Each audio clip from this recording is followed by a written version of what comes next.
ओम विष्णु पुराणाय नमः। श्री विष्णु पुराण षष्ठम अंश पांचवा अध्याय।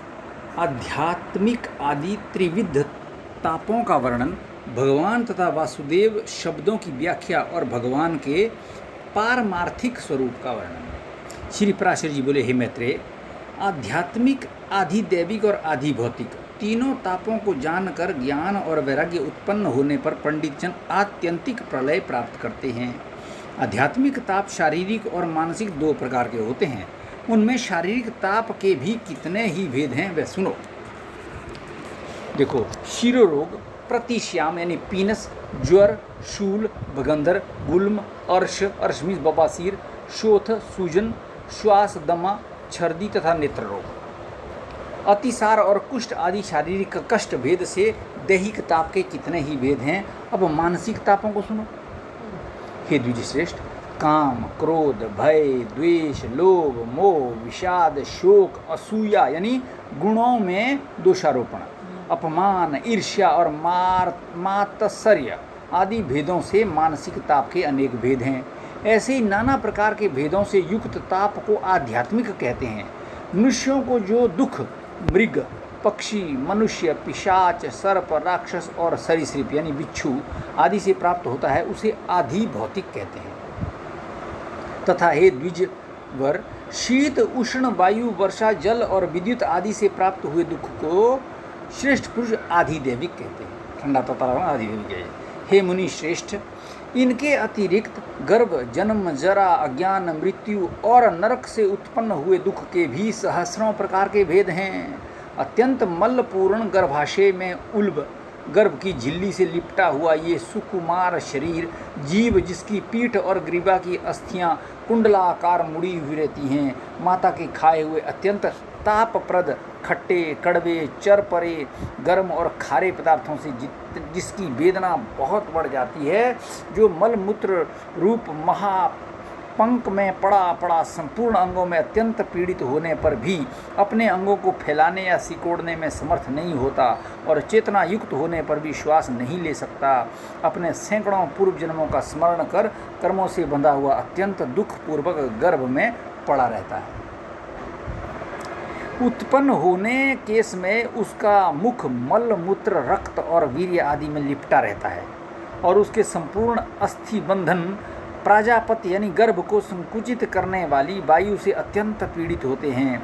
प्रबल प्रसूति वायु उसका मुख नीचे की ओर कर देती है और वह आतुर होकर बड़े क्लेश के साथ माता के गर्भाशय से बाहर निकल पाता है। हे मुनिसतम, उत्पन्न होने के अनंतर बाह्य वायु का स्पर्श होने से अत्यंत मूर्छित होकर वह जीव बेशुद्ध हो जाता है। उस समय वह जीव दुर्गंध युक्त फोड़े में से गिरे हुए किसी कंटक विद्ध अथवा आरे से चीरे हुए कीड़े के समान पृथ्वी पर गिरता है। उसे स्वयं खुजलाने अथवा करवट लेने की भी शक्ति नहीं रहती। वह स्नान तथा दुग्ध पान आदि आहार भी दूसरे की इच्छा से प्राप्त करता है।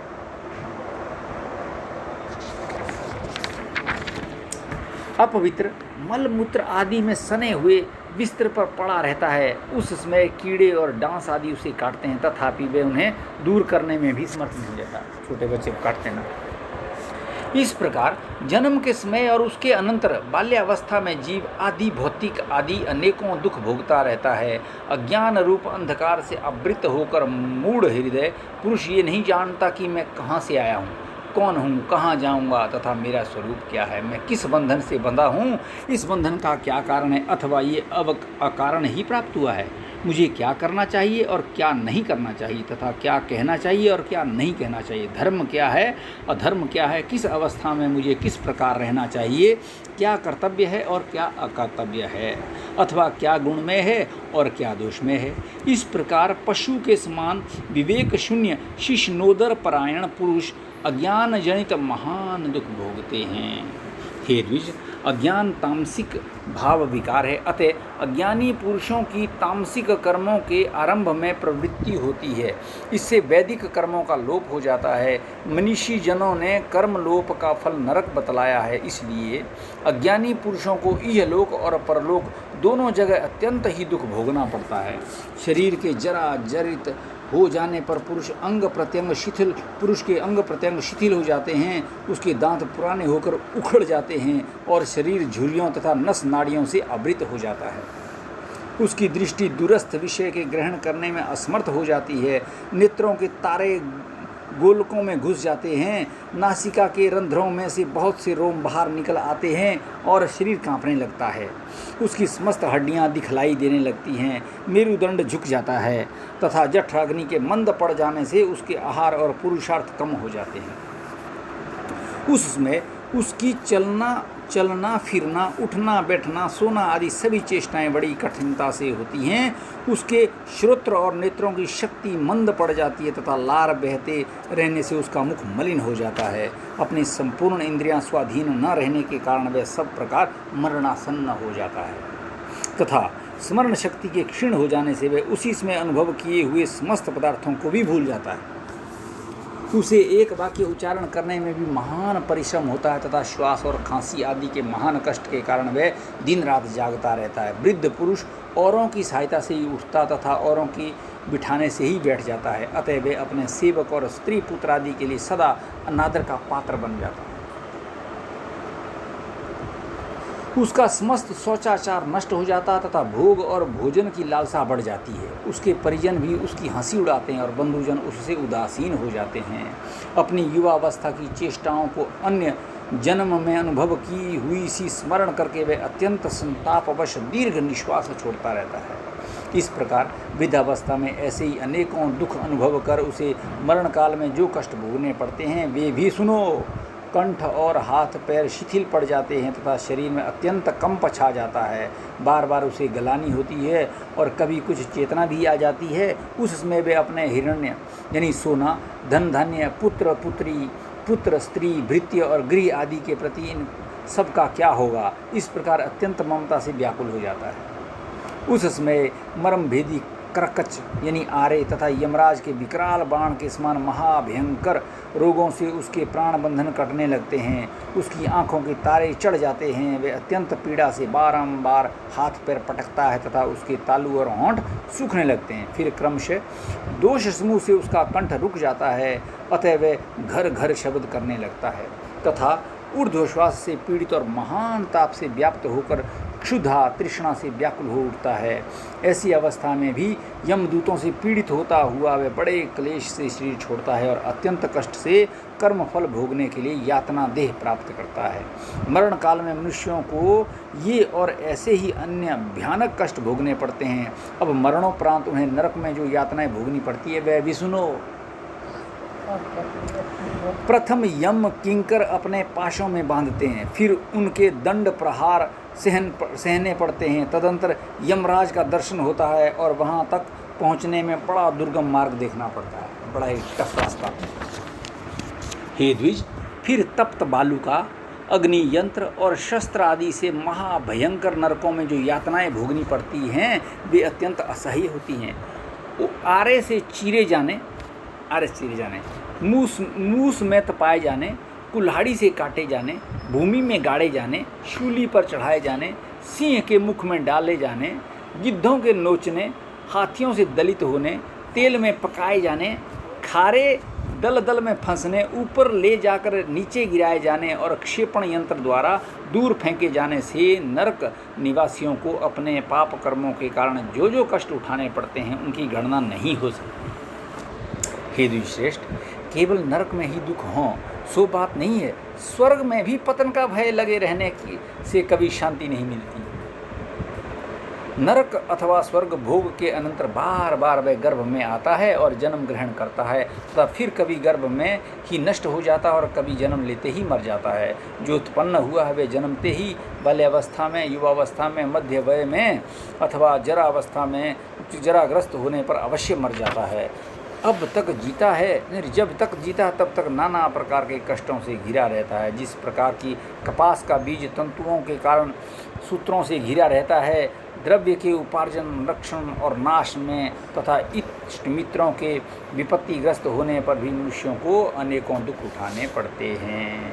हे मैत्रेय, मनुष्यों को जो जो वस्तुएं प्रिय हैं वे सभी दुख रूपी वृक्ष का बीज हो जाती हैं। स्त्री, पुत्र, मित्र, अर्थ, गृह, क्षेत्र और धन आदि से पुरुषों को जैसा दुख होता है वैसा सुख नहीं होता। इस प्रकार सांसारिक दुख रूप सूर्य के ताप से जिनका अंतःकरण तप्त हो जाता है, उन पुरुषों को मोक्ष रूपी वृक्ष की घनी छाया को छोड़कर और कहाँ सुख मिल सकता है। अतः मेरे मत में गर्भ, जन्म और जरा आदि स्थानों में प्रकट होने वाले आध्यात्मिक आदि त्रिविध दुख समूह की एकमात्र सनातन औषधि भगवत प्राप्ति ही है, जिसका निरतिशय आनंद रूप सुख की प्राप्ति कराना ही प्रधान लक्षण है। इसलिए पंडित जनों को भगवत प्राप्ति का प्रयत्न करना चाहिए। हे महामुने, कर्म और ज्ञान ये दो ही हैं जिस उसकी प्राप्ति के कारण कहे गए। ये दोनों कर्म और ज्ञान। ज्ञान दो प्रकार का है, शास्त्रजन्य तथा विवेकजन्य। शब्द ब्रह्म का ज्ञान शास्त्रजन्य है और परब्रह्म का बोध विवेकज। हे विप्रशे, अज्ञान घोर अंधकार के समान है।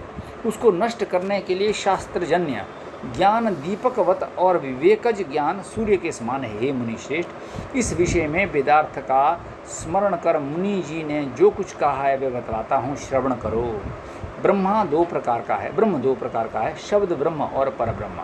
शब्द ब्रह्म शास्त्रजन्य ज्ञान में निपुण हो जाने पर जिज्ञासु विवेकज ज्ञान के द्वारा परब्रह्म को प्राप्त कर लेता है। अथर्व वेद की श्रुति है कि विद्या दो प्रकार की है, परा और अपरा। परा से अक्षर ब्रह्म की प्राप्ति होती है और अपरा ऋग आदि वेद त्रयी रूपा है, जो अव्यक्त, अजन्य, अजर, औचित्य, अज, अव्यय, अनिर्देश्य, अरुण, पाणी, पदादि शून्य, व्यापक, सर्वगत, नित्य, भूतों का आदिकरण, स्वयं कारणहीन तथा जिसे संपूर्ण व्याप्य और व्यापक प्रकट हुआ है और जिसे पंडित जन ज्ञान नेत्रों से देखते हैं, वे परम धाम ही ब्रह्म है। मुमुक्षुओं को उसी का ध्यान करना चाहिए और वही भगवान विष्णु का वेद वचनों से प्रतिपादित अति सूक्ष्म परम पद है। परमात्मा का वह स्वरूप ही भगवत शब्द का वाच्य है और भगवत शब्द ही उस आद्य एवं अक्ष स्वरूप का वाचक है, जिसका ऐसा स्वरूप बतलाया गया है। उस परमात्मा के तत्वों का जिसके द्वारा वास्तविक ज्ञान होता है वही परम ज्ञान यानी पराविद्या है। त्रयीमय ज्ञान कर्मकांड इससे पृथक अपराविद्या है। कर्मकांड को अपराविद्या बोलते हैं। हे द्विज, वह ब्रह्म यद्यपि शब्द का विषय नहीं है, तथापि आदर प्रदर्शन के लिए उसे उसका भगवत शब्द से उपचारतः कथन किया जाता है। हे मैत्रेय, समस्त कारणों के कारण महाविभूति संज्ञक परब्रह्म के लिए ही भगवत शब्द का प्रयोग हुआ है। इस भगवत शब्द में भकार के दो अर्थ हैं, पोषण करने वाला और सबका आधार, तथा गकार के कर्म अर्थ कर्म फल प्राप्त करने वाला, लय करने वाला और रचयिता है। संपूर्ण ऐश्वर्य, धर्म, यश, श्री, ज्ञान और वैराग्य, इन छह का नाम भग है। उस अखिल भूतात्मा में समस्त भूतगण निवास करते हैं और वे स्वयं भी समस्त भूतों में विराजमान है। इसलिए वे अव्यय परमात्मा ही वकार का अर्थ है। हे मैत्रेय, इस प्रकार ये महान भगवान शब्द परब्रह्म स्वरूप श्री वासुदेव का ही वाचक है, किसी और का नहीं। पूज्य पदार्थों को सूचित करने के लक्षण से युक्त इस भगवान शब्द का परमात्मा में मुख्य प्रयोग है तथा औरों के लिए गौण, क्योंकि जो समस्त प्राणियों की उत्पत्ति और नाश, आना और जाना तथा विद्या और अविद्या को जानता है वही भगवान कहलाने योग्य है। त्याग करने योग्य गुण आदि को छोड़कर ज्ञान, शक्ति, बल, ऐश्वर्य, वीर्य और तेज आदि सद्गुण ही भगवत शब्द के वाच्य हैं। उन परमात्मा में ही समस्त भूत बसते हैं और वे स्वयं भी सबके आत्मा रूप से सकल भूतों में विराजमान है, इसलिए उन्हें वासुदेव भी कहते हैं। पूर्व काल में खांडिक्य जनक के पूछने पर केशीध्वज ने उनसे भगवान अनंत के वासुदेव नाम की यथार्थ व्याख्या इस प्रकार की थी। प्रभु समस्त भूतों में व्याप्त हैं और संपूर्ण भूत भी उन्हीं में रहते हैं तथा वे ही संसार के रचयिता और रक्षक हैं, इसलिए वे वासुदेव कहलाते हैं। हे मुने, वे सर्वात्मा समस्त आवरणों से परे हैं। वे समस्त भूतों की प्रकृति के विकार तथा गुण और उनके कार्य आदि दोषों के विलक्षण है। पृथ्वी और आकाश के बीच में जो कुछ स्थित है उन्होंने वे सब व्याप्त किया है। वे संपूर्ण कल्याण गुणों के स्वरूप हैं। उन्होंने अपनी माया शक्ति के लेश मात्र से ही संपूर्ण प्राणियों को व्याप्त किया है और वे अपनी इच्छा से स्वमनो अनुकूल महान शरीर धारण कर समस्त संसार का कल्याण साधन करते हैं। वे तेज, बल, ऐश्वर्य, महाविज्ञान, वीर्य और शक्ति आदि गुणों की एकमात्र राशि हैं, प्रकृति आदि से भी परे हैं और उन परमेश्वर में अविद्यादि संपूर्ण क्लेशों का अत्यंताभाव है। वे ईश्वर ही समष्टि और व्यष्टि रूप हैं, वे ही व्यक्त और अव्यक्त रूप हैं, वे ही सबके स्वामी, सबके साक्षी और सब कुछ जानने वाले हैं तथा उन्हीं सर्वशक्तिमान परमेश्वर संज्ञा उन्हीं की संज्ञा है, जिसके द्वारा वे निर्दोष, विशुद्ध, निर्मल और एक रूप परमात्मा देखे या जाने जाते हैं। उसी का नाम ज्ञान यानी पराविद्या है और जो उसके विपरीत है वही अज्ञान यानी अपरा विद्या है। इति श्री विष्णु पुराणे षष्ठे अंशे पंचमो अध्यायः। ओम विष्णु पुराणाय नमः।